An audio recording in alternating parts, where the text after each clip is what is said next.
जय जय सिया राम मेरे दोस्तों, कैसे हो आप लोग। तो आज जो मैं आप लोगों को स्टोरी लेकर आई हूँ ये आनंद नाम के लड़के का है और जो माँ बाप का इकलौता बेटा था। तो वीडियो पूरा देखिएगा, स्किप ना करिएगा।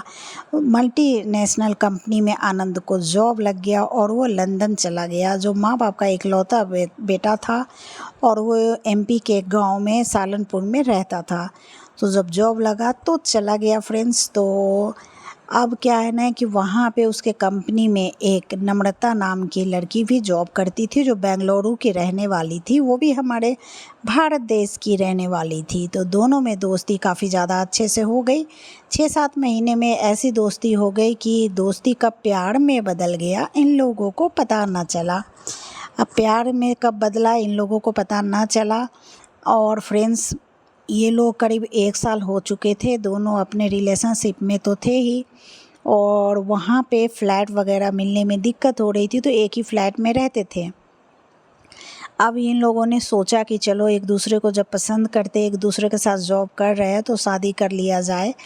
तो सिचुएशन कुछ ऐसा हो गया था कि इन लोगों को शादी करना पड़ा और सिचुएशन कुछ ऐसा ही हो गया था क्योंकि इसकी जो वाइफ है वो 2-3 महीने से प्रेग्नेंट हो गई थी। तो ये लोग को तो अच्छा लगा कि चलो प्रेग्नेंट हो गई तो शादी तो कर लिए थे ये लोग अपने हिंदू रीति रिवाज से ही लंदन में शादी किए। अब मम्मी पापा को भी खबर करना था। अब इधर नम्रता की तबीयत काफ़ी ज़्यादा बिगड़ रही थी, उल्टियाँ वगैरह हो रही थी। तो आनंद ने सोचा कि चलो मम्मी पापा को इन्फॉर्म करने के साथ हम लोग अपने गाँव चलते हैं भारत। ये लोग अपने दोनों एक दूसरे से डिसीजन ले लिए और बोले चलो चलते हैं। पापा मम्मी को इन्फॉर्म किया और माँ बाप का इकलौता बेटा होने के साथ माँ बाप को भी कोई एतराज़ नहीं हुआ क्योंकि दोनों ने अपनी रजामंदी से शादी की थी और मम्मी पापा भी खुश थे क्योंकि नम्रता इतनी ज़्यादा खूबसूरत थी। जब ये लोग वीडियो कॉल पे बातें करते थे उसकी सासू माँ अपनी बहू का चेहरा ही देखती रहती थी। अब ये लोग लंदन से अपने घर जाने के लिए तैयार हो गए। अब जब आनंद अपने घर पहुंचा, मम्मी डैडी के पास बैठा, माँ बाप का इकलौता और इसकी 2 बहनें थी। आनंद काफ़ी ज़्यादा हैंडसम था और नम्रता भी उससे भी कहीं ज़्यादा खूबसूरत थी। आनंद की माँ बताया बेटा कोई बात नहीं है, आ गए हो तो ये तो बहुत खुशी की बात है। मेरी बहू माँ बनने वाली है और मैं उसकी पूरी तैयारी करूँगी। और इसी पे इतनी ज़्यादा नम्रता खुश हुई, इतनी ज़्यादा खुश हुई। नम्रता ने बोला माँ जी मैं तो इतनी ज़्यादा खुश हूँ, मुझे बहुत ही अच्छा लग रहा है यहाँ पे। माँ जी भी बहुत खुश है। हाँ बहू मुझे बहुत ही अच्छा लग रहा है, मैं तुमको भी कुछ और बातें बता रही हूँ। उनके नौकर चाकर तो थे ही, बहुत बड़े ज़मींदार थे ये लोग। नम्रता को कुछ ऐसी बातें बताना चाह रही थी उसकी सासू माँ, मगर 3-4 दिन में सोची कि बता दूँगी। सडनली क्या हुआ ना, दूसरे दिन सासू माँ को मैसेज ऐसा आया कि फिर नम्रता और अपने बहू मतलब आनंद को उसकी माँ ने नहीं बता पाई कि कुछ ऐसी बातें उसको बताना था जो वो बता ना सकी। हुआ क्या कि इनको मैसेज आया कि इनकी ननद यानी आनंद की बुआ की डेथ हो गई है और आनंद की पापा की बहन की डेथ हो गई है। तो घर में सब चिंतित थे और नम्रता भी सुन रही थी खड़ी होकर। नम्रता बिल्कुल एक जैसी अच्छी बहू बन के रहती है वैसे ही रह रही थी। ऐसा नहीं लग रहा था कि लंदन से आई है, क्योंकि थी तो हमारे भारत की ही। तो इसीलिए इन लोग को बहुत ही अच्छा लग रहा था। अब ससुर जी ने बोला कि अब मेरी बहन की डेथ हो गई तो हमको जाना पड़ेगा इमरजेंसी में। तो आनंद ने बोला पापा जी कोई बात नहीं, आप चले जाओ, मैं हूँ, नम्रता का ध्यान रखूँगा। और फिर उनकी काकी माँ मतलब एक काम करने वाली थी जिसको वो लोग काकी माँ बोलते थे, तो वो तो है ही। मगर आनंद के पापा ने जाते जाते अपने बहू और बेटा को एक बात ज़रूर बहुत बताई कि बेटा देखो सामने के जो घर है हवेली है, उस हवेली के तरफ तुम लोग जाना मत और अपने बड़े पापा से बिल्कुल ही दूर रहना। ऐसा कह के वो लोग फिर सामान पैक करके चले गए अपनी बहन को मतलब उनकी अंतिम आखिरी इसमें चले गए, क्योंकि अचानक डेथ हुई थी तो ये लोग घबराए हुए थे और पूरा स्थिति गड़बड़ थी। आनंद बिल्कुल गांव जैसा बन चुका था, अपनी वाइफ के साथ हंसी मजाक कर रहा था। इधर आनंद के मम्मी पापा चिंता में पड़े हुए थे क्योंकि हम लोग जल्दीबाजी में चले आए हैं। पता नहीं देखो भागमान क्या होता है, आनंद कैसे बहू को रखेगा, कहीं वो सामने वाला घर में ना चला जाए और वहाँ कुछ खा पी ना ले। आनंद की माँ ने बोला, देखिए जी, आप इतना चिंता ना करें क्योंकि आनंद काफ़ी होशियार है, आनंद अपना बुरा भला सोच सकता है। ऐसा कह के फिर दोनों पति पत्नी चाय पीने लगे और फिर उन लोग तो चिंता में थे ही क्योंकि उनकी बेटी मतलब बहन का डेथ हुआ था। इधर आनंद की मम्मी भी बहुत ज़्यादा चिंता में थी। अब देखे आनंद को थोड़ा सा बाहर जाना पड़ा, अपने दोस्तों की पार्टी थी वहाँ जाना पड़ा एक दिन के लिए।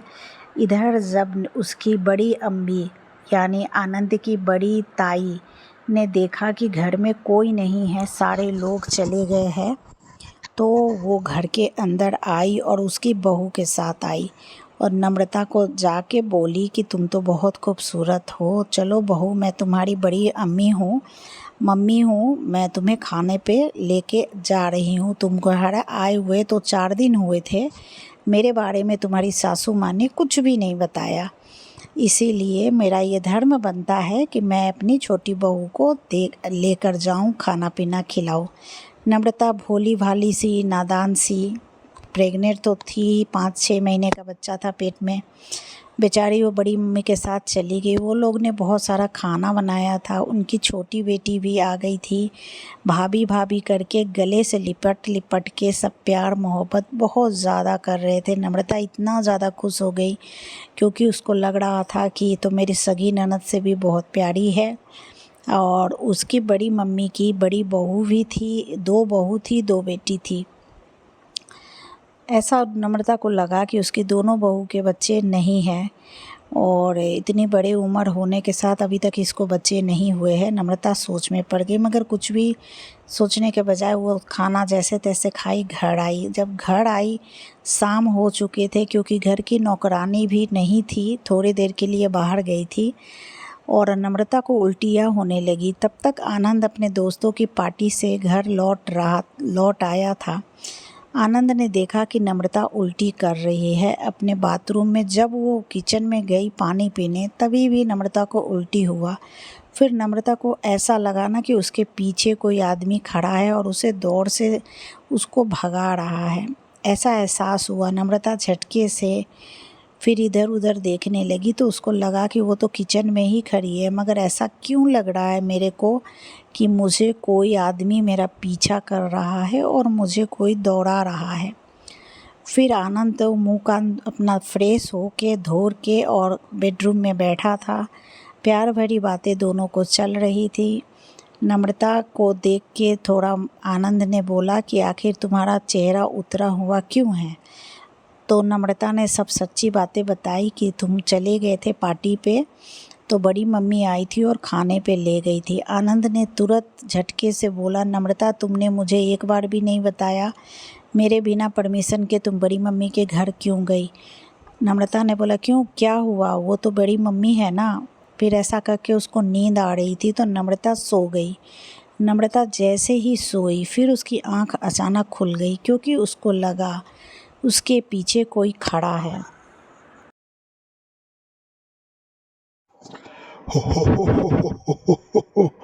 नम्रता, ओ नम्रता, तुम कहाँ हो? आ जाओ मेरे पास। ओ नम्रता, तुम आ जाओ मेरे पास। कहाँ पे हो? चलो मेरे साथ, मैं तुमको ले चलता हूँ। खिड़की के तरफ देखो तो नम्रता, मैं हूँ तुम्हारे साथ, मैं तुम्हें लेने आया हूँ। चलोगी नहीं? नम्रता, तुम सुन क्यों नहीं रही हो? तुम आओ तो मेरे पास, आओ तो, मैं तुम्हारे लिए कब से व्याकुल हूँ। आ जाओ नम्रता, तुम तो बहुत ज़्यादा खूबसूरत हो। तुम्हारे पलने वाला बच्चा तो तुमसे भी और ज़्यादा खूबसूरत है। नम्रता, आ जाओ मेरे पास, नहीं तो मैं आता हूँ तुम्हारे अंदर। दोस्तों, इतना आवाज़ सुन के नम्रता पागल हो गई। उसके आँख बिल्कुल लाल हो चले थे और बाल बिल्कुल बिखर चुके थे। नम्रता को ऐसा लग रहा था कि वो तो है ही नहीं, उसके अंदर तो आत्माएं घुस चुकी थी। बहुत ज़्यादा वो परेशान हो गई थी और बिल्कुल बैठी हुई ऐसी थी, लग रहा था कि वो अभी ही किसी को निगलने वाली है। ऐसा कह के फिर नम्रता की बिल्कुल भी आंखें ऐसी हो गई और खिड़की के पास जब उसने अपना शकल को घुमाया तो उसने क्या देखा कि एक बहुत डरावनी सी आत्मा, जो आंखें बिल्कुल आग के अंगारों के जैसे, दांत बिल्कुल पीले पड़े हुए थे और खड़े हैं और हंसे जा रहे। नम्रता वो तो देख ही रही थी और उसे काफ़ी ज़्यादा खुशी हो रही थी, क्योंकि उसको ये मज़ा आ रहा था देखने में। उसको काफ़ी ज़्यादा मज़ा आ रहा था ये आत्माएं को देखने में। उसको ऐसा लग रहा था कि मैं ही खड़ी हूँ वहाँ पे। फिर ऐसा करने के साथ फिर नम्रता को होश तो नहीं आया, थोड़ा सा होश आया तो उसको थोड़ा अच्छा नहीं लगा। वो चली गई टीवी देखने को। जब उसने टीवी ऑन किया तो टीवी ऑन करने के साथ नम्रता ने क्या देखा कि टीवी के बाहर एक आत्मा निकल के आ रही है और बिल्कुल नम्रता की ओर ही चले आ रही है, बिल्कुल उल्टे पाँव करके चले आ रही है। अब ये सिचुएशन देख के नम्रता थोड़ा सा ये हो गई, क्योंकि उसके पति थोड़ा ड्रिंक कर चुका था और वो शराब के नशे में था, इसीलिए वो सो गया था। और जो काम वाली लोग हैं वो तो अपने रूम में सो जाती है और काफ़ी बड़ी हवेली थी तो किसी को कुछ पता नहीं चल रहा था। नम्रता को थोड़ा होश आया तो उसे लगा कि वो टीवी से जो आत्मा निकली है वो उसके पास दौड़ी चली आ रही है। उसे कुछ समझ में नहीं आया। फिर नम्रता ने देखा गौर से कि वो आत्माएं जो आ रही है वो उसके करीब आके बैठ गई है। उसके बाद नम्रता फिर दौड़ के बेडरूम में चली गई। जब वो बेडरूम में गई तो फिर वो आत्मा, ऐसा लगा कि उसका पति के पास बैठी हुई है और उसके पति के पास बैठ के बोल रही है। फिर वही आवाज़ है। अरे ओ नम्रता, तुम्हें सुनाई नहीं देता क्या? आ जाओ मेरे पास आके बैठो। मैं तुमसे कुछ कहना चाह रहा हूँ। आती हो मेरे पास, आओ मेरे पास आके बैठ जाओ। नम्रता, ओ नम्रता, जल्दी आओ, तुम जल्दी आओ। मैं तुम्हारा इंतजार कर रहा हूँ। कहाँ हो? क्यों नहीं सुन रही? आ जाओ।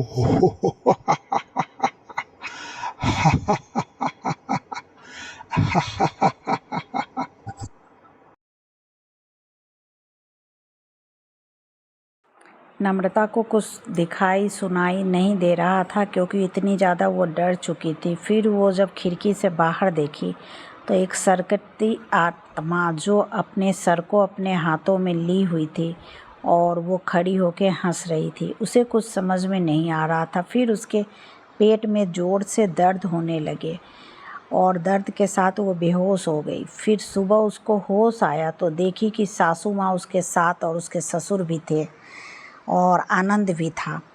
अब इस कारण से नम्रता को होश आया। सासू माँ ने बोला, मुझे बताओ पूरी कहानी कि तुम जब आनंद पार्टी में गया हुआ था तो तुम कहाँ गई थी। नम्रता ने बताया कि सासू माँ बड़ी मम्मी आई थी तो वो लेकर गई और खाने पे हम सबको मुझे ले गई थी, क्योंकि घर में कोई नहीं था। तो एक छोटी काम वाली थी, मतलब 4-5 काम वाली उसके घर थी, मगर सब चले गए थे। एक उसके घर उसके साथ थी, नम्रता के साथ। तो नम्रता ने बोला कि मुझे वो मना की थी, मगर मैंने बोला बड़ी मम्मी खाने पे इतने प्यार से बुलाई है तो चले जाता हूँ। और आने के साथ फिर ऐसा हुआ। तब वो लोग को तो कुछ समझ में नहीं आया, क्योंकि उनको सब पता चल गया था। उन्होंने कहानी बताई कि देखे उनके बड़े पापा का क्या था कि एक गांव की लड़की के साथ उसके बड़े बेटे ने बलात्कार किया था। वो लड़की को बलात्कार करने के साथ जब वो आवाज़ उठाई पुलिस को जाके बताई तो उसके बड़े पापा ने मुकदमा नहीं करवाया और लड़की को मारने का फ़ैसला किया। बड़े पापा और वो लड़का जिनका बलवंत नाम था, जो आनंद के बड़े चाचा का मतलब बड़े चचेरा भाई हुआ, वो बलवंत राम ने लड़की को बलात्कार करने के साथ उसका गला रेत कर मार दिया और वहीं के कुएं के पास उसकी लाश को गड़वा दिया। उसी की आत्मा घूमती रहती है और ये लोग को परेशान कर रहा था। तो ये लोग एक मतलब मंत्र तंत्रों से एक डब्बे में उसकी आत्मा को भर के रखा हुआ था और मुझे ऐसा लगता है कि वो आत्मा तुमको दे दिया गया है खाने के साथ, क्योंकि जब से उसकी मौत हुई इसकी 2 बहू आई है, 2 बेटा था बड़े पापा का, दोनों की शादी हुई, उसके बच्चे नहीं ठहर रहे, 2-4 महीने का होके मर जाता है, क्योंकि जो मर्डर हुआ, हत्याएं हुई है, उसका प्रकोप लगा हुआ है बड़े पापा के परिवार पर। तो वो जेलस के मारे मेरी बहू को कैसे वो देखेगा कि इसको बच्चा हो रहा है। तो मैंने यही बात बताना था, उसकी सासू माँ ने बताया कि यही बात बताना था कि तुम कितना भी हो जाए बड़ी मम्मी के घर मत जाना, मगर तुमने चली गई। मैं जल्दीबाजी में जब मेरी ननद मर गई तो मैं गई, मैं ये बताना भूल गई और आनंद को भी कहना भूल गई। ऐसा कह के सासू माँ रोने लगी। फिर वो ऐसा लगा कि उनकी जो आत्माएं जो भी आत्माएं थी, वो बड़ी मम्मी ने जो डलवाया था उसके बहू के ऊपर जो पीछा करवाया था, क्योंकि वो सच्ची और अच्छी आत्माएं थी, उनका मन बिल्कुल साफ था। जब भगत जी को घर पे बुलाया गया, आनंद के पापा मम्मी ने भगत जी को घर पे बुलाया और आत्मा को बंधन करने के लिए, तभी उस आत्मा ने भगत जी को बोला कि मैं इसको बुरा कुछ भी करना नहीं चाहती, मेरे साथ 4-5 आत्माएं और हैं जो बड़ी मम्मी इसकी मेरे साथ दिए हैं। और वो बिल्कुल सांवली सलोनी औरत थी। औरत काफ़ी शीतल और खूबसूरत तो थी ही, आत्मा काफ़ी शीतल थी।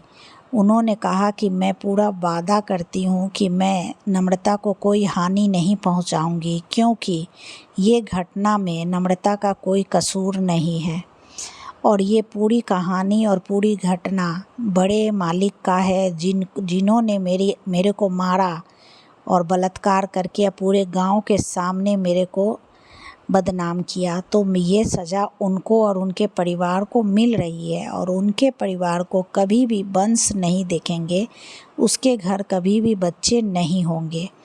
ऐसा कह के वो आत्मा भगत जी को बताई। और जो रात भर नम्रता के साथ आत्माएं कर रही थी, वो कुछ दुष्ट आत्माएं थी। भगत जी ने उस आत्माओं को भी कैद करवाया। कैद करवाने के साथ नम्रता को एक जंतर बना के दिया, तंत्र मंत्रों के साथ एक जंतर बना के दिया। उस जंतर को नम्रता के गले पे और बाजू पे पहनाया गया। उसके बाद भगत जी ने पूरे घर को मंत्रों से घिराव कर दिया ताकि उसकी बुरी आत्माएं इस घर पे ना आ पाए। नम्रता 6ठे महीने में थी और 7वां, 8वां, 9वां 3 महीने बाकी थे। 3 महीने के बाद नम्रता ने, जब ये भगत जी चले गए तो उसकी सासू माँ 3 महीने तक कहीं भी नहीं गई और अपनी बड़ी बेटी को भी घर पर बुला लिया, क्योंकि उसकी 2 बहन आनंद की ससुराल में ही थी। दोनों को बुला लिया क्योंकि देख रेख करने के लिए। अब आनंद को थोड़ा सा चिंता कम होने लगी, क्योंकि अब सुखी पूर्वक दोनों रहने लगे थे। कुछ दिन बीत जाने के बाद दोस्तों, नम्रता ने एक खूबसूरत सा बेटा को जन्म दिया, काफ़ी ज़्यादा खूबसूरत। फिर बहुत खूबसूरत बच्चे को नम्रता ने जन्म दिया और उसकी सासू माँ का खुशी का ठिकाना न रहा, क्योंकि बच्चा बिल्कुल आनंद के जैसा ही था और इतने सालों के बाद घर में किलकारियाँ जगी थी। अब नम्रता की सासू माँ को बहुत ज़्यादा राहत मिली और इन लोग का तब तक जॉब भी इतने सालों से बंद पड़ा था। तो नम्रता की सासू माँ ने बोला कि नहीं, अब बच्चे हो चुके हैं, अब जाओ तुम लोग लंदन रहो, क्योंकि यहाँ का माहौल ठीक नहीं है और मैं नहीं चाहती कि फिर कुछ गड़बड़ हो जाए। अब आनंद और आनंद की माँ नम्रता दोनों लंदन के लिए रवाना हुए। बच्चे 2 महीने के ही हुए थे और बहुत ही सावधानी पूर्वक नम्रता की सास, ससुर और उनकी ननद ने देखभाल किया था। आनंद काफ़ी खुश था और नम्रता भी खुश थी। अब दोनों लंदन की ओर रवाना हो गए। ये लोग लंदन की ओर रवाना हो गए और बहुत खुशी खुशी इन लोग का लाइफ बीतने लगा। थोड़े दिन में जब 2-3 साल का बच्चा हुआ तो नम्रता को एक दूसरा गुड न्यूज़ मिला। उसकी सासू माँ इतना ज़्यादा खुश हुई। नम्रता तो डर के मारे अब ससुराल जाना नहीं चाहती थी। सासू माँ और उसके आनंद के पापा ने दोनों को बुला लिए और नम्रता की सास और ससुर करीब 1 साल तक उन लोगों के साथ रहे और फिर एक छोटी सी गुड़िया को नम्रता ने जन्म दिया और अब उसके पास एक बेटा और एक बेटी है। सासू माँ 1 साल तक देखभाल की, उसके बाद अपने गांव चली आई। अब ये दोनों का लाइफ बहुत खुशी से बीत रहा है और लंदन में दोनों रह रहे हैं। और यही कहते हैं दुश्मनी नहीं करनी चाहिए, जेलसी भी दोस्तों बिल्कुल नहीं करना चाहिए। जो आप कर्म करोगे वो फल का चिंता करना चाहिए कि मैं जो कर्म कर रहा हूँ उसका ऊपर वाला सज़ा ज़रूर देगा। आज बलवंत राय ने जो किया यानी आनंद के भाई ने, उसकी सज़ा उसको ऊपर वाले ने दिया और उसके घर कभी भी कोई बच्चा नहीं टिक पाया। ये अगर स्टोरी आप लोगों को अच्छी लगी हो मेरी तो लाइक, शेयर, सब्सक्राइब